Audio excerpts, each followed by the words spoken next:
প্রতিনিয়ত ডাকছে কবর বান্দা, আনতে হবে সামান।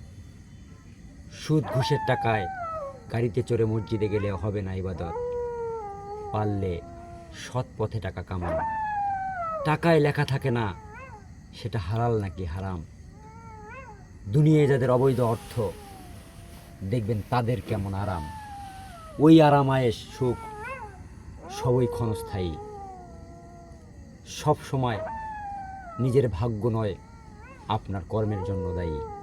কর্ম সঠিক, হালাল রুজি, এটা সর্বোত্তম ইবাদতের অংশ।